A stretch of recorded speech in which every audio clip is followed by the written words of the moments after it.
piece of paper and write quiz. This is number 2, right? We've done one quiz? No. Yeah, we did. Well, kind of. You don't have just one piece of paper, okay? Everybody who's here is getting full credit for it because you're not doing, we're doing the quiz collectively, like AI.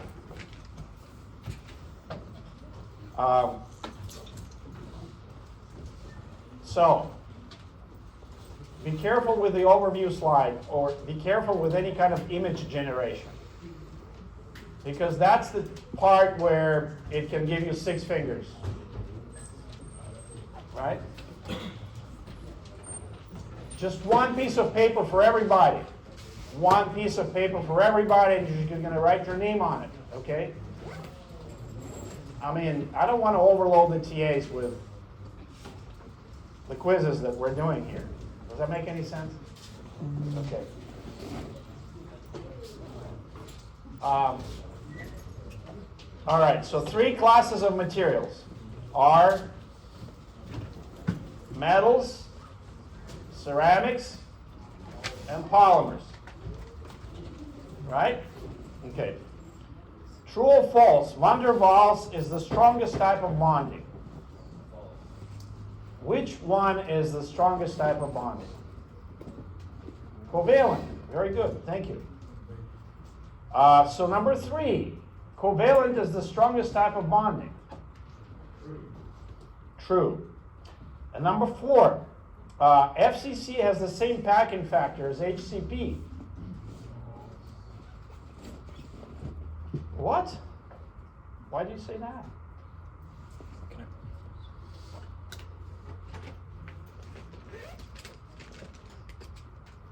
This is the difference between the FCC and the HCP, right? So packing factor for FCC, we calculated last time at 74%. And because it's close packing, it doesn't matter. It's the same packing for HCP, but I guess I explicitly did not tell you that, did I? But do you think it makes any difference of how you put, in terms of the packing, like how many spheres you pack if you put it as ABC versus AB? There is no difference. Okay, so we just learned something and it's okay, you're getting full credit for it.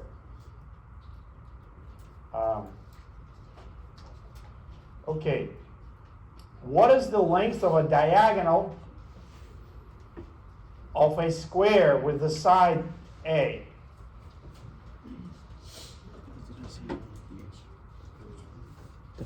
Square root of 2 what? Square root of 2A. Schematic and polymers. So the question, the answer to number 5 Is it 3 engineering? is the length of the diagonal of a square with the side A is the square root of 2A.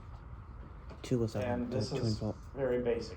Van der Okay, I'm not Waals was gonna- the strongest type of bonding that was close. Right? Right? Where's that piece of paper that says quiz number 2? Okay. So, what do you think about this quiz?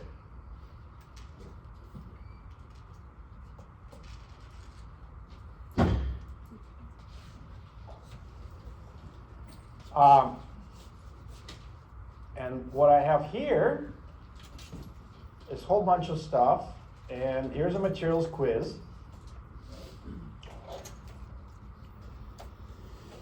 And there are 10 questions. So we're going to do the AI-generated quiz. And I can tell you that if you provide the content, by the way, you can see that the only source here are the slides for chapter 3 and nothing else. So this is when this thing becomes super powerful, is when you give it the source. Is there any particular question you want to ask? Okay, here's a question. Does HCP has the same packing factor as FCC? And there's no explicit. Finding relevant info. Let's see what happens. How does it know?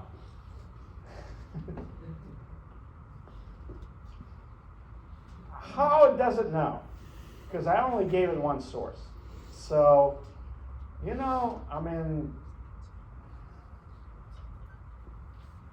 but you always have to check, which means that there's always going to be human oversight for any of those systems, no matter what. Because one time you're going to see a picture of 6 figures, sometimes it's going to flip a human body 180 degrees. I have many examples of that. I'm not going to bore you with that.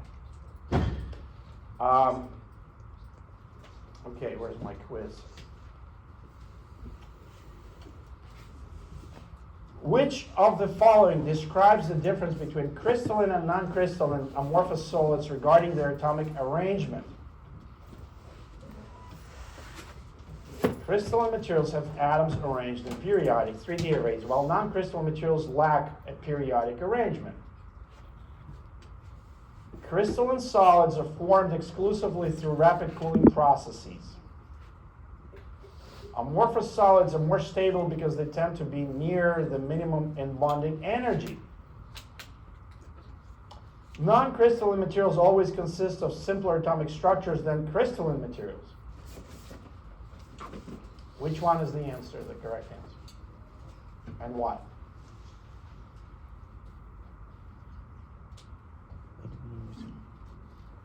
What is the definition of an amorphous material? No long-range order. Yes? Okay, so does this fit? You want to try?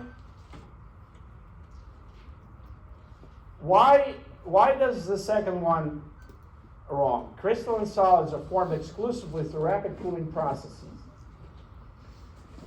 What does it take to make a crystal?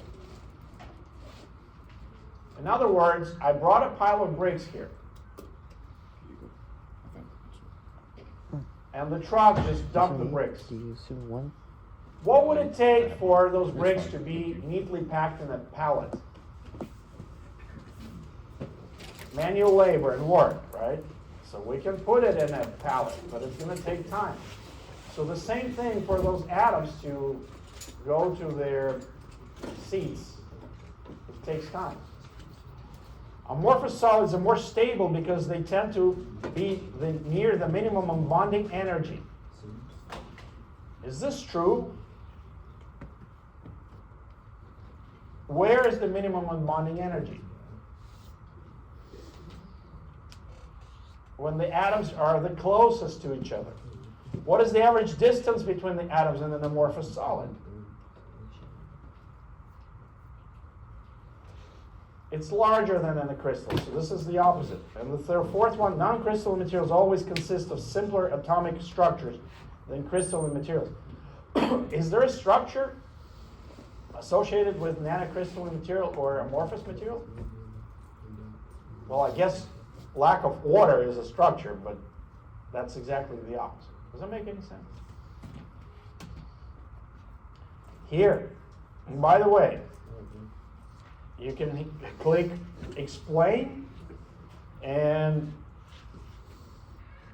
it gives you the explanation. There are also flashcards. And again, I understand that I'm competing with 4 other movies that are going on sequentially. So you're going to be in this class, you're going to go to some other class, and then there's a 1,000 pages book, which I only hope you would ever read in your life. Ah, ha, ha, ha. Yeah. What?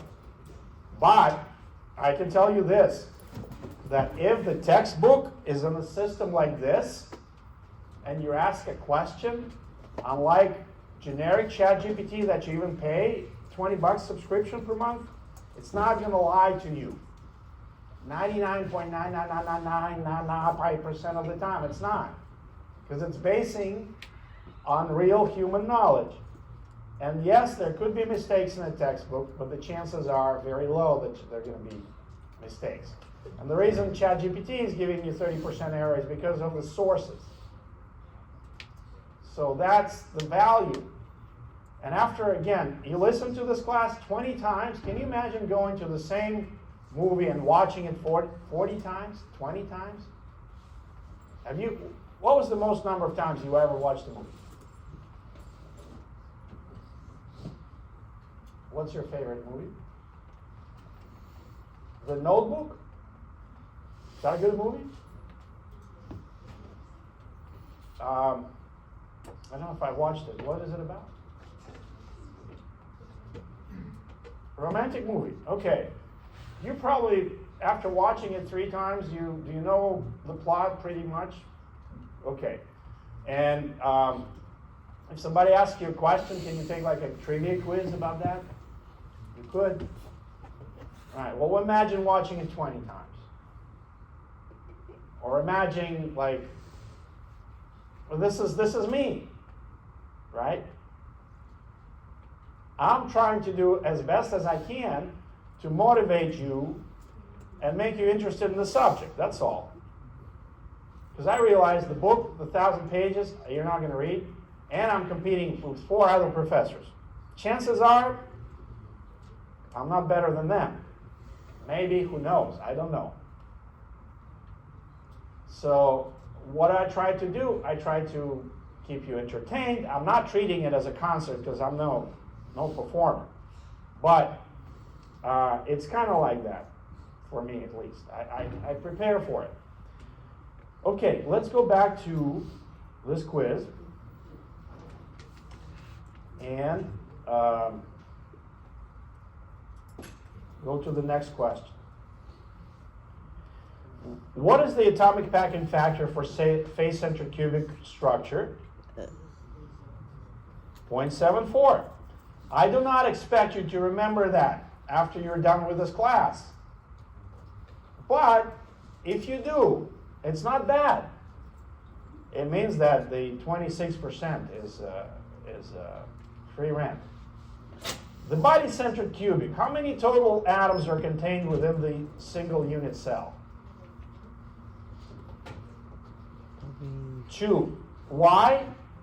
Because there's 1 at a corner which belongs to 8, so 1/8 times 8, right? And there's 1 in the middle. That's why it's called body-centered cubic. Okay. Which material property is defined as having values that depend on the crystallographic direction of measurement within a single crystal? Allotropy, amorphousness, isotropy, anisotropy. It means that the direction you probe in is different depending on the direction that we're going to be talking about. Does anybody remember? Anisotropy. That's right. What is the coordination number in simple cubic structure? The number of nearest neighbors. Is it?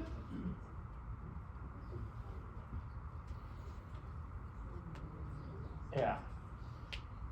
This AI system takes this information off of the slides, off of my slides.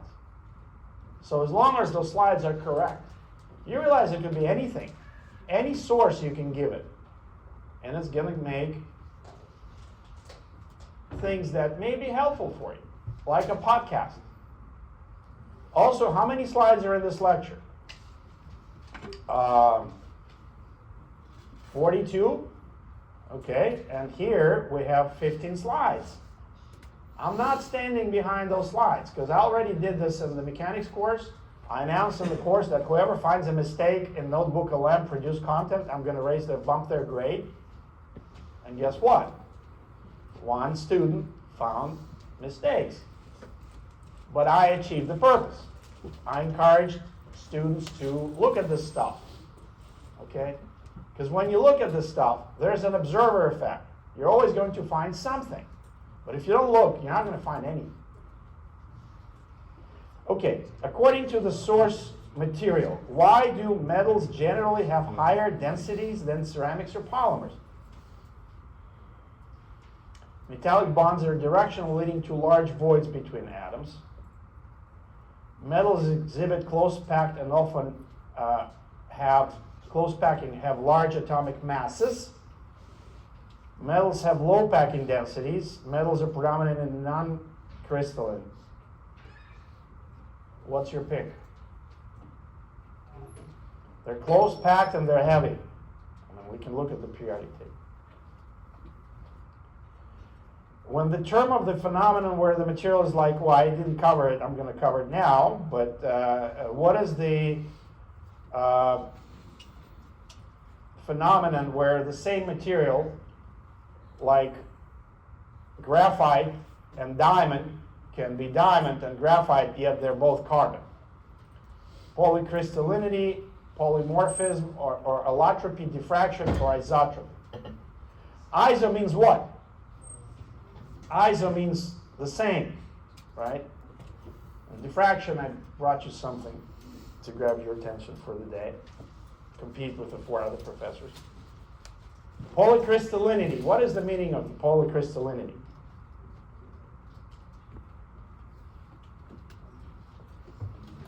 There are small single crystals which are called grains, right? Okay. So what else is left? Polymorphism or allotropy. And even though we haven't covered it, but it's here. Which of the following is the correct algorithm step to determine the Miller indices of a crystallographic plane? We haven't covered it. So why don't we proceed with the lecture? I hope I gave you enough motivation. I don't care about AI. I care about materials. I hope I just demonstrated to you how you can use these resources for your advantage. And the podcast, how many of you are listening to stuff? When you're driving a car, do you listen to anything? Music? All of you are listening to music, right? Anybody's listening to anything not music? Can I make a suggestion? And you can try it. Try to listen to a podcast. I don't care what it is. There's only one warning and caution I want to give you. Focus on the road. Because when you're listening to the music when you're driving, you kind of like tune out and you don't even realize that you just left home and you're already here at USF. You know what I'm talking about? You were asleep, yet you were driving. Now, sometimes when you pay attention to the podcast, you have to not pay attention to it and pay attention to the road. So be careful about that. But you can listen to podcasts at home. So forget about the car. Listen to the podcast at home. And the bottom line is, do you know about Pareto principle? Have you heard about that? You want to know? You can look it up. Say, what is Pareto principle? It's 80-20 rule. You know what it means? What is the 80? Now you know. What's the 80-20 rule?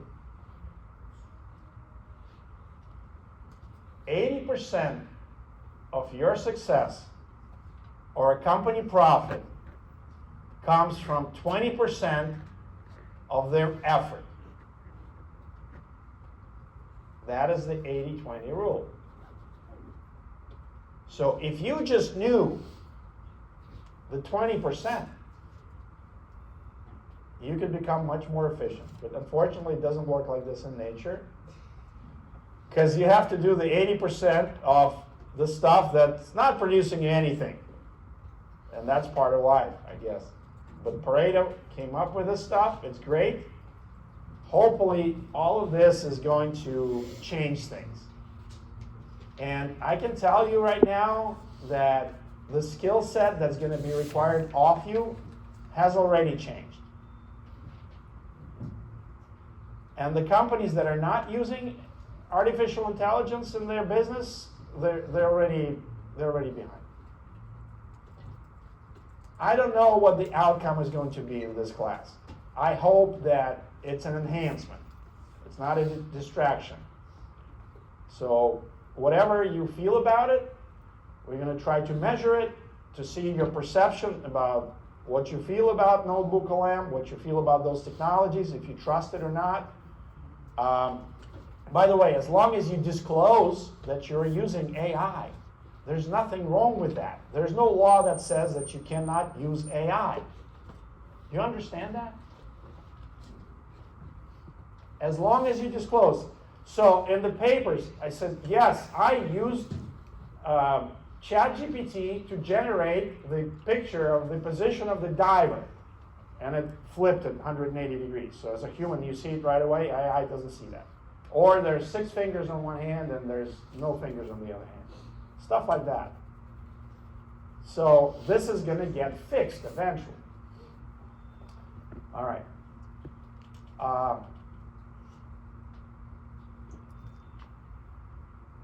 Now, I did not explicitly tell you that FCC has the same packing as HCP. But I did pass around those things, and this is a closed packed plane, and it doesn't matter how you put it, it's the same packing. You're packing the same amount of atoms, same number of atoms. Does that make any sense? Okay. So I achieved an educational goal for you to learn something, but without penalizing you for anything, right? So this was not explicitly told to you, and there was no single person who said, yeah, the packing is the same for HCP as FCC. It's kind of implied, but not directly implied. Now you know. Okay. The polycrystalline materials we talked about anisotropy versus isotropy, and this is where we left off. So polymorphism or allotropy is when we have more than one distinct crystal structure for the same material, and it is called allotropy or polymorphism. And examples are titanium. Titanium can be alpha or it could be beta. It doesn't mean anything to you right now, but it will once we talk about phase diagram. One that you can easily relate is carbon.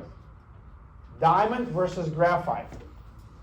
What is the difference between diamond and graphite?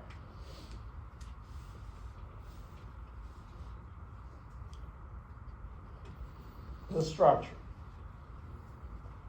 And the most famous phase diagram that we're going to study is the iron-carbon phase diagram. And here below 912 degrees C, we have alpha iron, which is BCC, body center cubic. And at 912 degrees, this alpha phase transforms into the gamma phase, which is actually FCC. And then there's another phase transformation that happens at 1394 degrees C that goes to the delta iron, which is a BCC. And then at 1538 degrees C, it turns into a liquid. So iron melts. And we have liquid, delta, gamma, and alpha phase. We have 4 different phases. And that is called allotropy or polymorphism. Okay, so all of those things we talked about so far, we need to quantify in terms of the geometry, but when it's applied to the crystals, it's actually called crystallography. There's a term for that. And this unit cell does not have to be cubic, meaning that A doesn't have to be equal to B, doesn't have to be equal to C, but A, B, and C are the intercepts of the unit cell with the X, Y, and Z coordinates. And by the way, for certain structures, those X, Y, and Z coordinates are not necessarily perpendicular to each other. So, before we move on, there's this VSME, Virtual Material Science, and you just go like this on Google, VSME Callister, And here you go, it's in the cloud, and you click on the module, and it loads up. It used to come on a floppy, believe it or not. That's when I started to teach this class in 2003 or whatever. All of this came on a floppy. So here are the structures, rhombohedron, and here's an example where the angles are not 90 degrees. And for whatever it's worth, if you ever have to draw a picture, this is free. And you know it's going to be correct.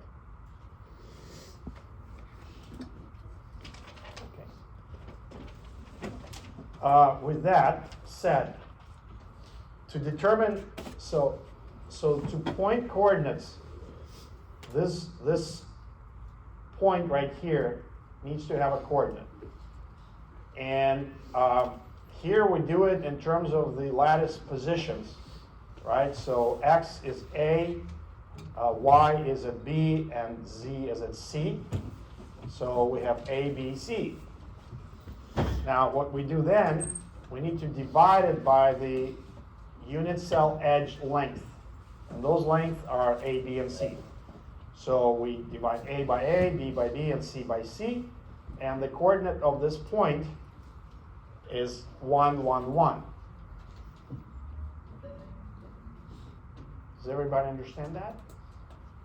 We need to be able to identify each point in the unit cell so that we're addressing exact cell, exact point in the cell. And we're doing it in terms of the fractions of the unit cell. Okay, the second one is a direction. Here's a vector. This is the tail, and this is the head. And this is a vector. So the algorithm to find out the directions, we first find out the vector tail. Okay, and what we have here for point 1, x1, y1, and z1. And at point 2, we have x2, y2, and z2. And then we subtract the corresponding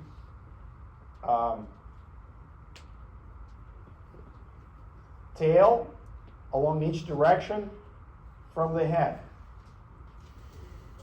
So what do we have here?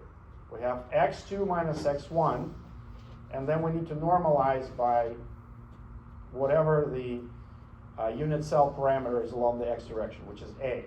So we have x2 minus x1 over a.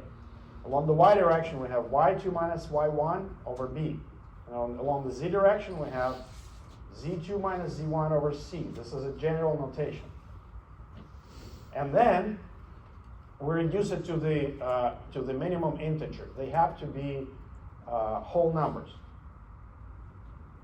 integer numbers, no fractions. And then they are enclosed in the square brackets. So for this point here, x and y and z are all zeros.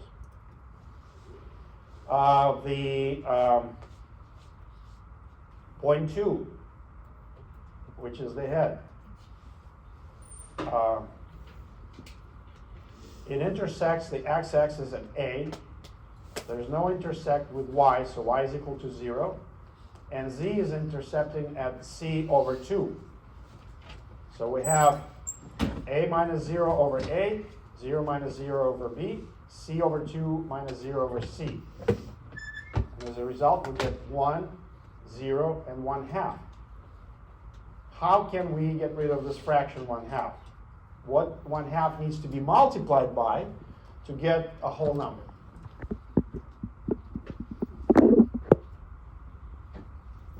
One half times 2 is going to give you 1, and that's the minimum integer, correct?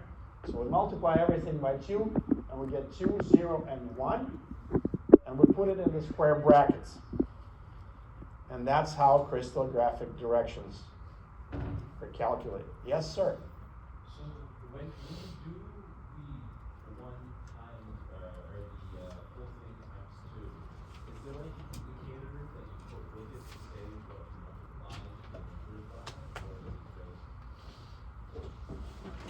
you need to clear the fraction. So the fraction is 1/2, okay?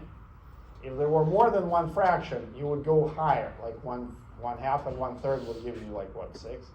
So you need to multiply it by the corresponding number to get rid of the fraction, because the notation is that you cannot have fraction. Yeah, but like if you're working with poly products or something, and you want to show them your work, how would you do that if you just gave them the answer? Like, They would, if you give this answer, they know that that's the direction. Oh, okay. Because you can go backwards in the same problem. Does that make any sense? Can you see how you can go backwards from this? So if you have 2, 0, 1 direction, you can physically draw it as we will. Let's do another one. Okay. Here's another direction.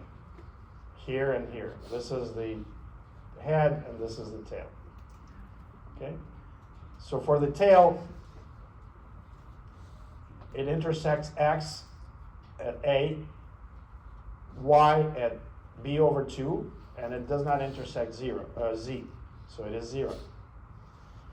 For the point 2, see, we're going into the negative. The x2 is equal to the minus a, the y2 is equal to b, and z is equal to c. So we subtract and we normalize. So we have minus a over a gives us minus 2. B minus b/2 over b gives us 1/2. And c minus 0 over c gives us 1. So after this subtraction and normalization, we get minus 2, 1/2, and 2. What do these numbers need to be multiplied by to get rid of 1/2 fraction? They need to be multiplied by 2. So minus 2 becomes minus 4, 1/2 becomes 1, and 1 becomes 2, because we multiplied everything by 2 to get rid of the fractions. Now there's another rule to avoid the confusion. The minus is not written in front of the index. It goes above as a bar. And that's the rule. So over bar represents a negative index. And then we can have family of directions that are all crystallographically equivalent, meaning that they have the same atomic spacing, and then they are positioned in the angle brackets like this. So the family of 1, 0, 0 directions is 1, 0, 0, 0, 1, 0, minus 1, 0, 0, 0, minus 1, 0, and 0, 0, minus 1. So these are 6 equivalent directions. And when we put them in angle brackets, that's it. I'm teaching you just small portions of crystallography. And it's nothing but geometry and some notation. For convenience. Yes? Okay. I suggest that you memorize this, which is going to help you a lot. Like 1, 1, 1 direction is the diagonal of, again, it doesn't have to be a cube, but just think of it as a cube. It's the diagonal of a cube. 1, 0, 0 direction is along the x. 0, 1, 0 is going to be along y, and 0, 0, 1 is going to be along z. And 1, 1, 0 is the diagonal of a face. So these are the 3 most common directions that you're going to encounter in most of the systems.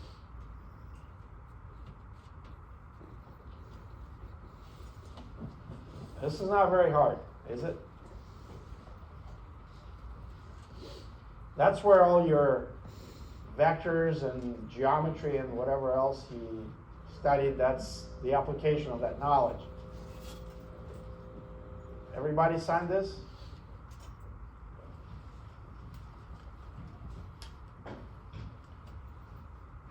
All right, why does it matter? Because we're going to make some calculations, like linear density. Linear density is the ratio of the number of atoms centered on direction vector divided by the length of the directional vector. Like if we, for example, calculate the linear density of aluminum along the 110 direction, this is the 110 direction, and the structure of aluminum is FCC, phase center cubic. We have 2 half atoms and 1 full atom, so we have 2 atoms centered on this vector. Does everybody understand why there are 2 full atoms? This is one radius, this is another radius, and this is another radius. So you have 2 radii, 2 atoms. Divided by the length. What is the length? If the side is A, then according to the quiz that I generated 20 years ago, the diagonal of a square is square root of 2A, right? And we have 2 divided by the square root of 2A, and the lattice parameter or unit cell parameter for aluminum is 4.05 angstroms or 0.4 nanometers, and that gives us a linear density of 3.51 over nanometers. This is the linear density for aluminum along the 110 direction. And you already know if they're square brackets, that means a direction. Okay. Similarly, how we did the point, how we did the directions, we can do planes. And they're called Miller indices.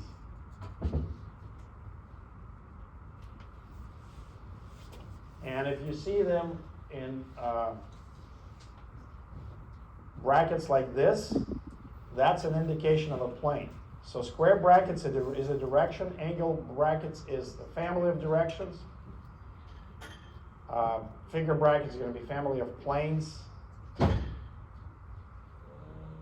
Are you ready for this? Okay. So, if plane passes through the origin, we need to move it to another unit cell. And the reason we have to do that is so that we are not dividing by 0. Because you're going to see how it would be possible to do this division by 0, which we cannot do mathematically.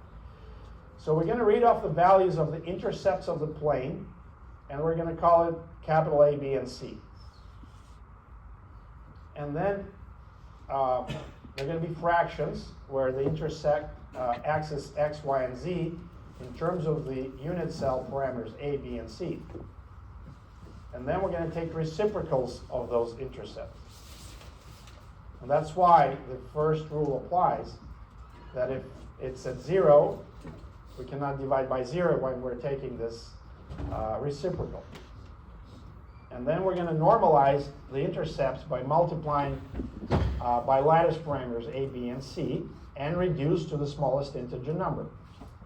And then put them in parentheses, like this, HKL. HKL is just a generic notation, so let's dive in. Here is the plane, X, Y, and Z. Is it at the origin? No, it's not intercepting the origin. So there's no need to move it. Where does it intercept the axis X? At A. Where does it intercept the axis Y? At B. Where does it intercept the axis Z? It does not. So we write infinity.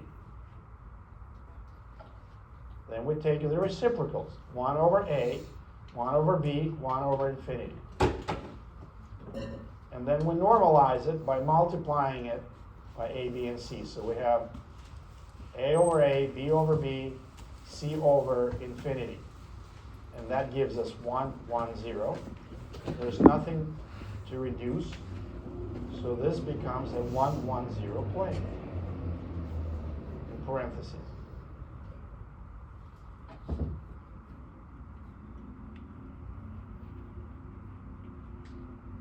Yes? Okay. Another example. This plane right here. Where does it intersect the x-axis? This is A. So this is A over 2, right? So we write A over 2. Where does it intercept the y? It does not. So we write infinity. Where does it intercept z? It does not. So we write infinity. Then we take the reciprocal. So A over 2 becomes 2 over A. This is 1 over infinity, and this is 1 over infinity. Then we normalize. Multiply by A, B, and C. So this becomes 2, and this 2 are zeros. And there's nothing that needs to be reduced. So this plane is 2, 0, 0 plane. And the 2, 0, 0 are Miller indices that are describing this plane. Yes?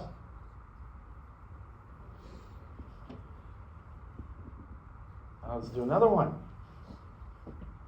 This guy, this little guy over here, intercepts the x-axis at A over 2.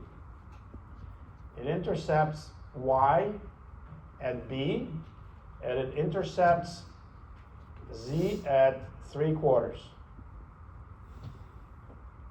And we take reciprocal. So this becomes 2 divided by A, 1 divided by B, 4 divided by 3C. And then we normalize. So this is 2 times A over A, 1 B over B, 4C over 3C. And this becomes 2, 1, and 4/3. How do we get rid of the third? Multiply by 3. So this becomes 6, this becomes 3, and this becomes 4. And this plane is thus 6, 3, 4. And similar to the angle brackets for the family of directions, we have family of planes that are called crystallographically equivalent, which means that they have the same atomic packing, and they're placed in figure brackets. So family of 1, 0, 0 planes is 1, 0, 0, 0, 1, 0, 0, 0, 1, minus 1, 0, 0, 0, minus 1, 0, and 0, 0, minus 1.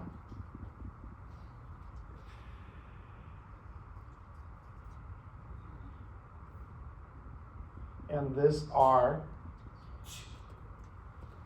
examples of common crystallographic planes.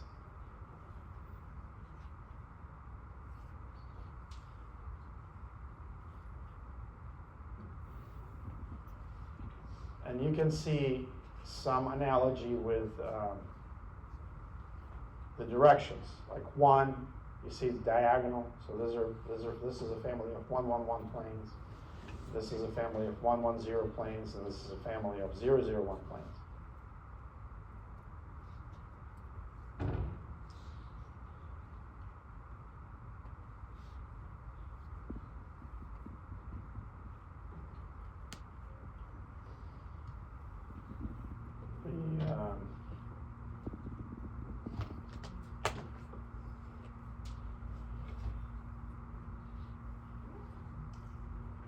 EMSE, crystallographic directions.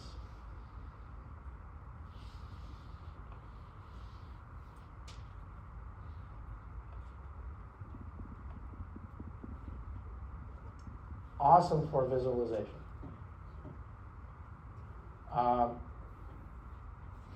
Did you have 3D geometry at some point in high school? No?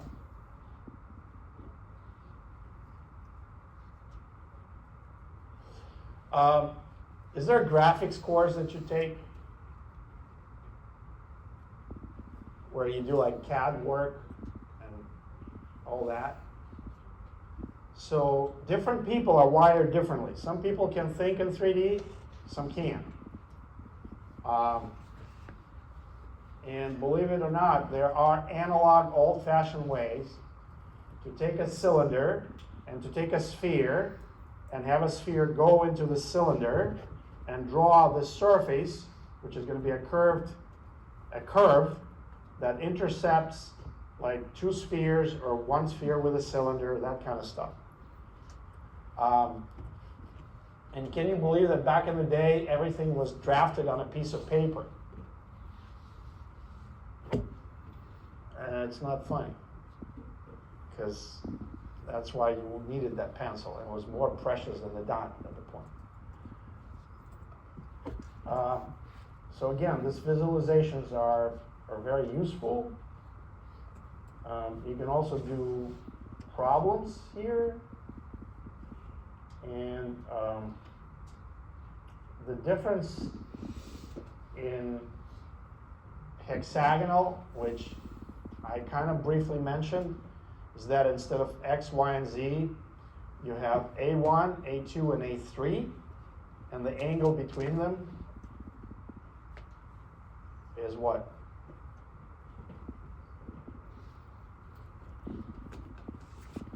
The whole circle is how many degrees? 360. How many angles do you see there? 3. 360 divided by 3 is 120. That's how the notation is done. It's I guess it goes into the advanced section, but here you have it as well.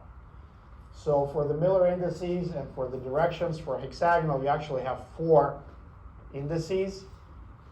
And what was the ideal ratio between the C and A in a hexagonal close pact?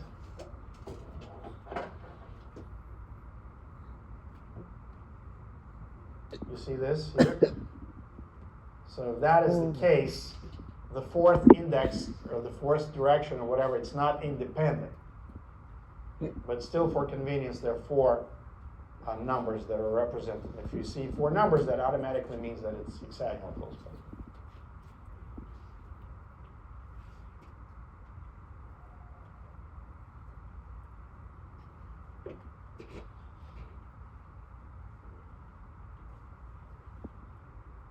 Oh, well, voila, right here. Let's consider and talk about hexagonal close pact.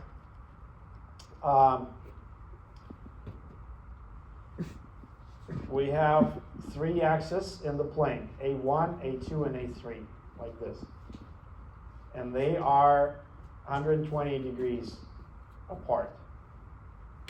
So to determine the intercepts with the A1, A2, and Z axis, then we determine the Miller indices, actually called Miller-Brovay indices, H, K, I, and L.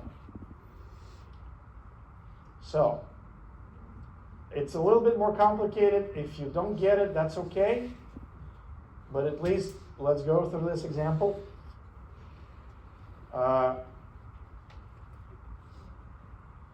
Here's the plane. Do we need to reallocate it? It doesn't go through 0, so no. Where does it intercept A1? At A. Where does it intercept A2? It does not. So it's infinity. Where does it intercept C? I'm sorry, Z. It intercepts it at C. So we write A, infinity, and C. And we take a reciprocal, 1 over A, 1 over infinity, 1 over C. And we normalize. So A over A over infinity, C over C, and this becomes 1, 0, 1.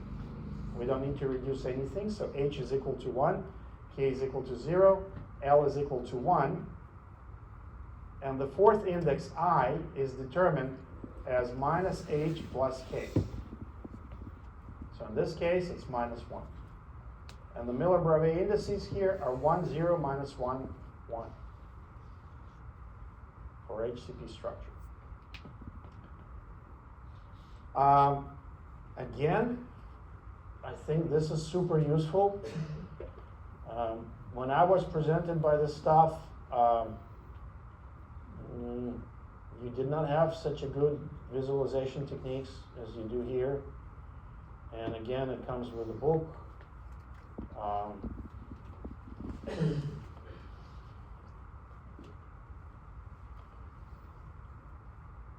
exercises, look at that.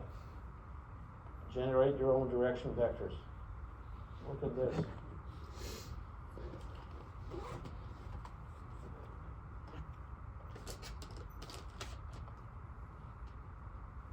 So, you can put the indices here. You can also use this tool to check your work to see if you've done it right, because most of the problems you're going to be given a vector like this, and they're going to be asking you what are the indices for the direction.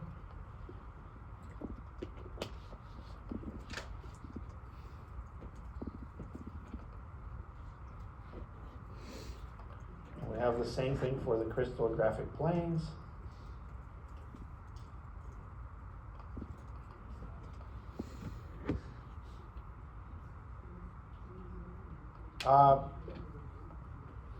Have any of you used this tool, VMSE?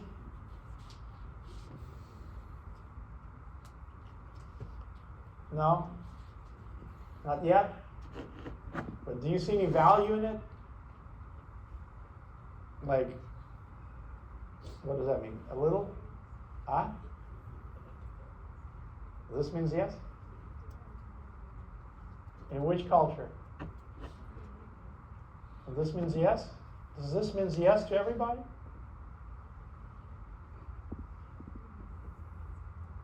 I can tell you that in India this means yes. I can tell you that if you ever go to Germany and you give a talk, instead of doing that, they go like this. I was shocked the first time I've seen it. I'm like, what is going on? So imagine you're like, instead of clapping, you go like this.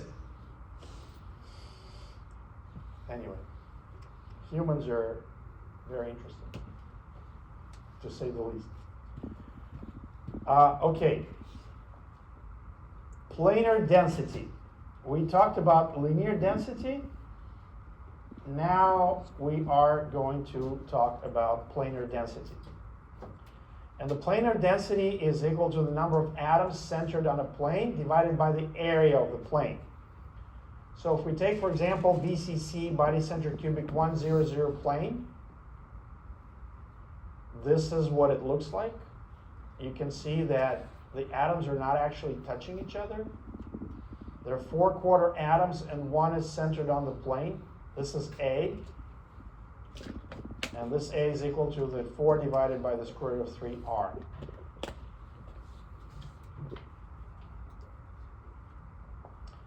This is a 2D repeat unit.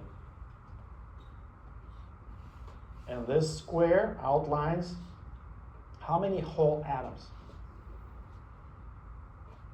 This is a quarter, this is a quarter, this is a quarter, and this is a quarter. So 4 quarters gives you 1 full atom, right here. And then, by knowing the radius of iron is given to you in the table. So we have A, which is equal to the 4 divided by the square root of 3 times R. So 4 over the square root of 3 times 0.1241 nanometers is 0.287 nanometers. That's the A. And the area is A squared, so we have 1 divided by A squared, or 12.1 atoms per square nanometer is the planar density for the iron.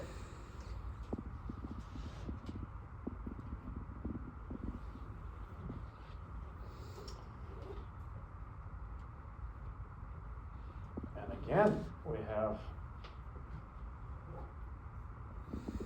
this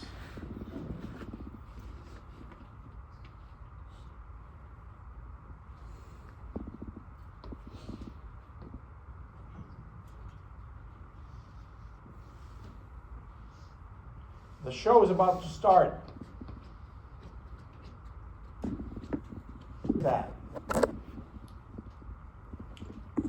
So initially, I have a laser pointer. This is the laser pointer. Okay? Then there is a diffraction grating, number 1. What is the wavelength of this green laser? It says here, I don't have my glasses on, but it's several hundred nanometers is the wavelength of the green laser. What is it, 500 and what? There's red laser, there's green laser, so you can see, all it is just a transparent film with dots. And what is diffraction? Light is a wave. It can bypass, this is not a beam splitter. This is true optical diffraction. And this is the diffraction grating. Then I have another one right here that I put on. And now you can see that when I change the position of one diffraction grating with respect to the other diffraction grating, I start to see something interesting. Okay? And I just demonstrate to you diffraction. It's optical diffraction.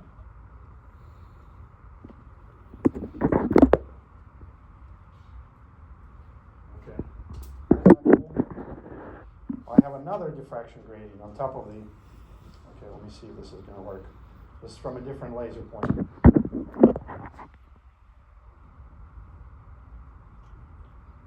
You see, here, it's a different pitch. So instead of having everything collapse to a point, like this, oops, right here, see? This is a diffraction grating. I start to change the angle, and each point start to change. Here, the pitch is different. It's from a different laser pointer. And then instead of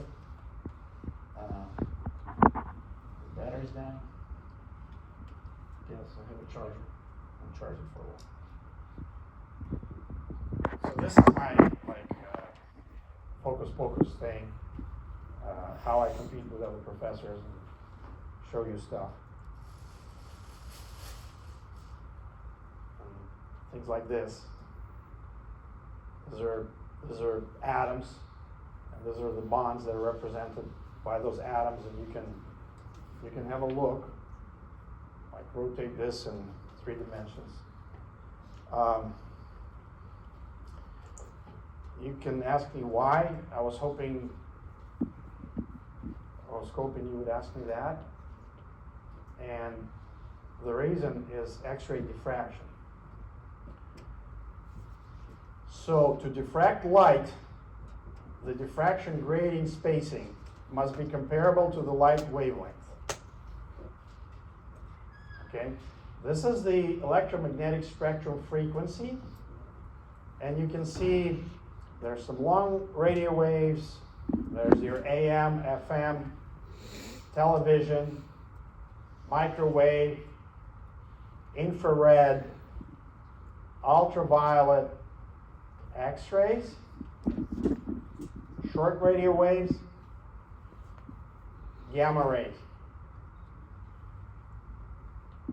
And they correspond to different frequencies. 1 hertz, 10 to the 24 hertz.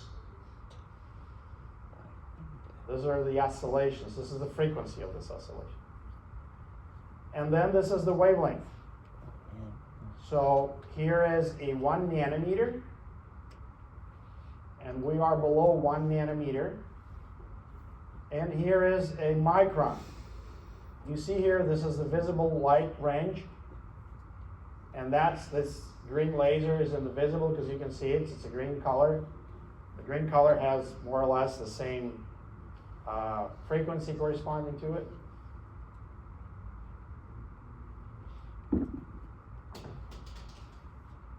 When was the last time you had an X-ray taken?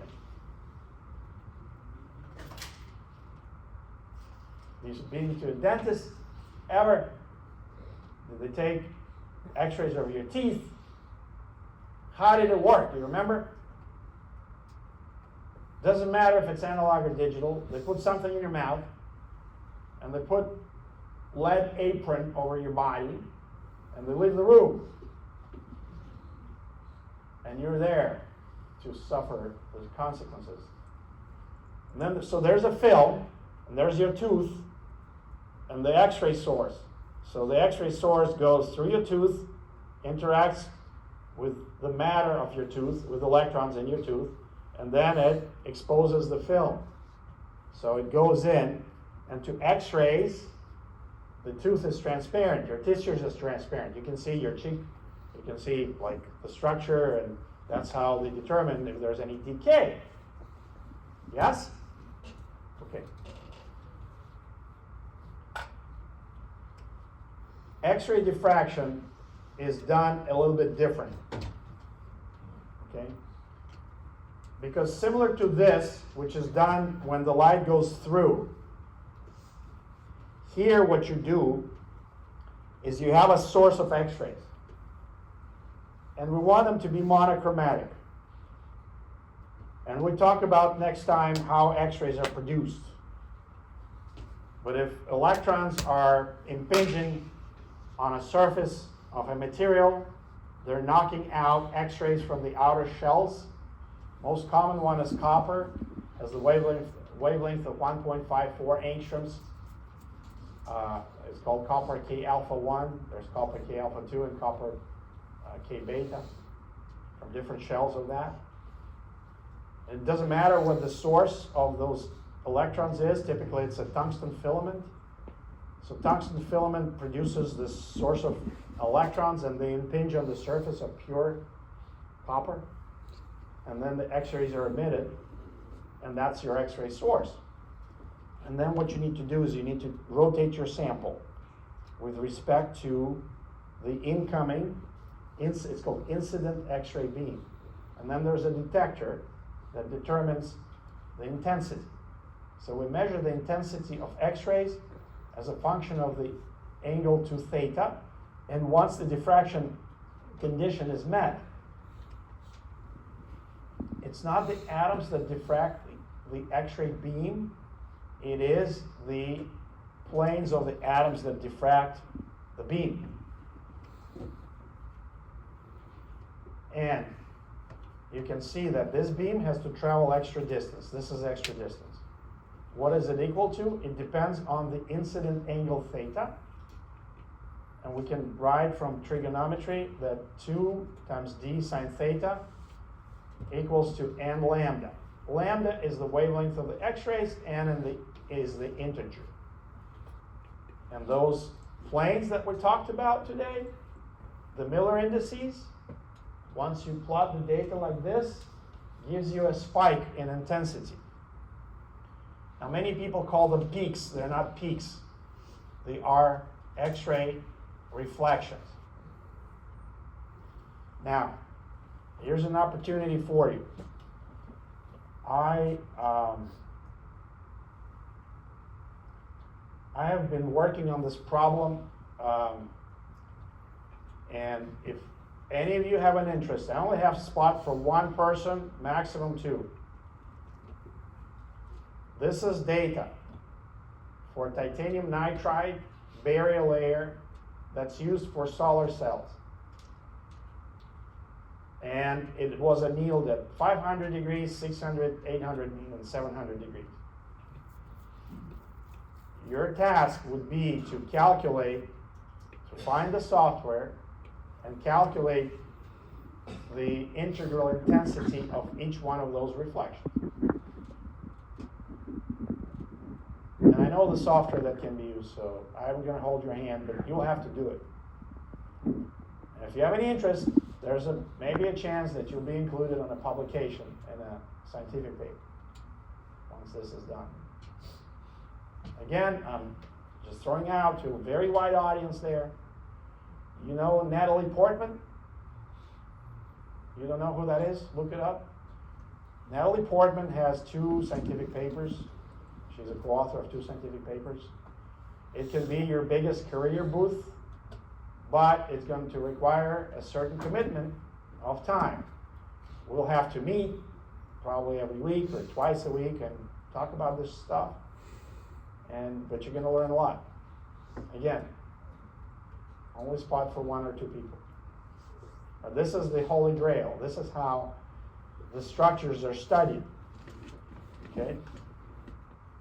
This is BCC iron, alpha iron, and by measuring the 2 theta angle, which is called the diffraction angle, we can use, and using relative intensities of these reflections,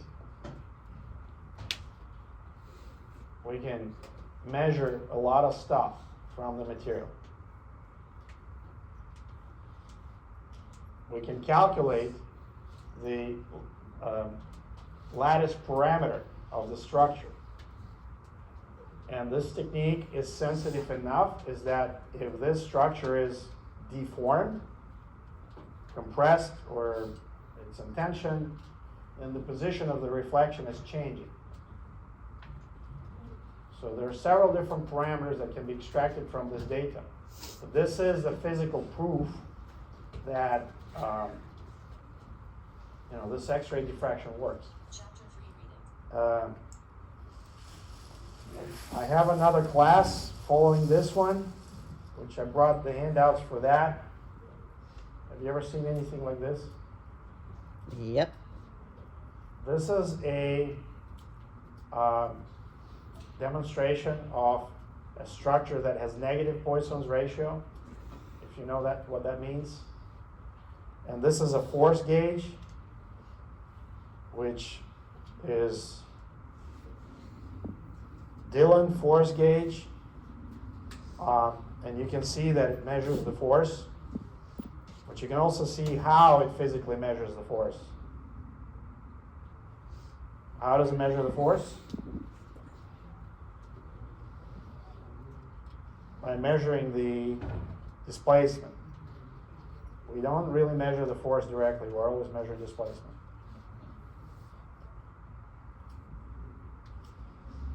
You have to give me some feedback. Do you like this? Is it any use?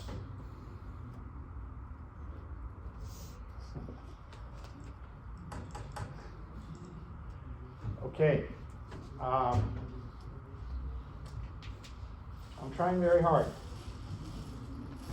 I can show you another material which is very cool. This is not a Discover Channel thing. This is a material, and when I pull on it, it actually expands. Okay? Normally when you have a rubber band like this, and we're going to talk about this when we talk about mechanical properties, it's just going to come later. You see what happens? It becomes thinner, right? So Poisson's ratio is a measure of normal strain or lateral strain, which is in this direction, to the longitudinal strain. And there's a minus sign so that the value is positive. But this material has negative Poisson's ratio, meaning when you're pulling on it, it actually expands. You can see it, how it expands. Any questions or comments? Okay, go to the next movie. I'll see you Thursday.